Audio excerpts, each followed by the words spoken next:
Greater Hyderabad municipal corporation council సమావేశం ప్రశాంతంగా ముగిసింది. సభ్యులు ప్రస్తావించిన అంశాలపై దాదాపు 8 గంటల పాటు మేయర్ చర్చను సజావుగా కొనసాగించారు. జీహెచ్ఎంసీ చేపట్టిన హెచ్సిటీ ప్రాజెక్టుతో హైదరాబాద్ దశాదిశ మారుతుందని మేయర్ విజయలక్ష్మి తెలిపారు. బోరబండలో సర్దార్ అనే వ్యక్తి ఆత్మహత్య అంశం బీఆర్ఎస్ కాంగ్రెస్ సభ్యుల మధ్య స్వల్ప వాగ్వాదానికి దారితీసింది. గ్రేటర్లో ప్రజా సమస్యలపై చర్చించేందుకు సమావేశమైన జీహెచ్ఎంసీ కౌన్సిల్ సమావేశం ప్రశాంతంగా జరిగింది.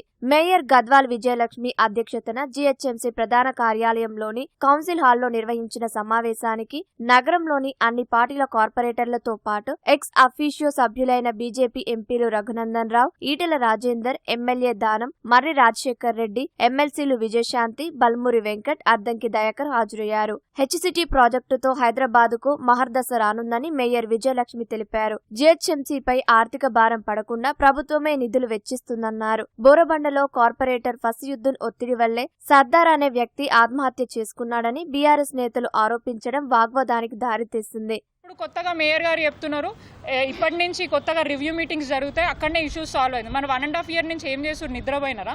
ఇప్పుడు అప్పటిదాకా సమస్యలు కనిపించలేదా మేయర్ గారికి కానీ అధికారులకు కానీ?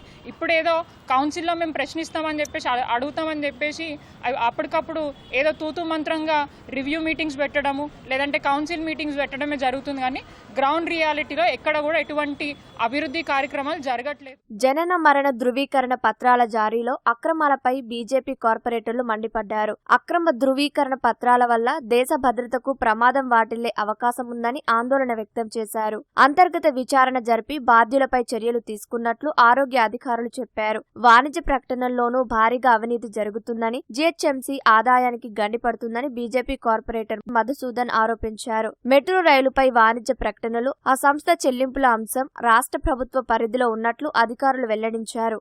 డెత్ అండ్ బర్త్ సర్టిఫికేట్లు సమాచారాలతోటి నిలదీయడం జరిగింది.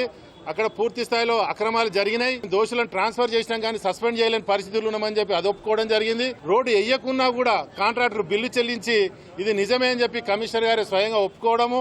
దోమల గురించి అడిగినప్పుడు పక్క దోమ పట్టించుకున్నారు. ఈ రోజు మీకు హైడ్రా మీద చిత్తశుద్ధి ఉంటే అందరికి ఒకటే న్యాయం జరగాలి.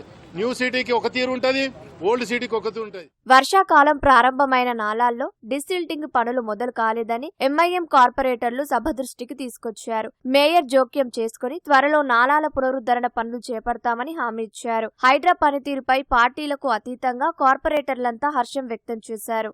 శానిటేషన్ అయితేనేముంది, ఎలక్ట్రిసిటీ డిపార్ట్మెంట్ పైన అయితేనేముంది, అదేవిధంగా పార్కుల పైన, మరి టౌన్ ప్లానింగ్ పైన పలు అంశాలపైన సుదీర్ఘ చర్చ జరగడం, దానికి అధికారులు సమాధానాలు ఇవ్వడం, మరి పలు అభివృద్ధి కార్యక్రమాలను ఏ విధంగా తీసుకోవాలి. ఫస్ట్ టైం కౌన్సిల్ ఇంత చాలా చక్కగా జరిగిందని తెలియజేస్తా ఉన్నాము. హైడ్రాకు ముందు హైడ్రా తర్వాత తీసుకున్న నిర్ణయాల్లో చాలా తేడా ఉంది. హైడ్రా జీవో నెంబర్ 99 ఫోర్స్లోకి వచ్చిన తర్వాత ఏవైతే కట్టడాలు కడతారో నిర్దాక్షిణంగా కూల్చేస్తామని గౌరవ కమిషనర్ గారు కూడా చెప్పడం జరిగింది. అదే విధంగా మేము ముందుకు పోతాం. ఈ కౌన్సిల్ సమావేశానికి తొలిసారిగా హాజరైన నూతన కమిషనర్ ఆర్వి కర్ణన్ సభ్యులు ప్రస్తావించిన సమస్యలను పరిష్కరించనున్నట్లు హామీ ఇచ్చారు.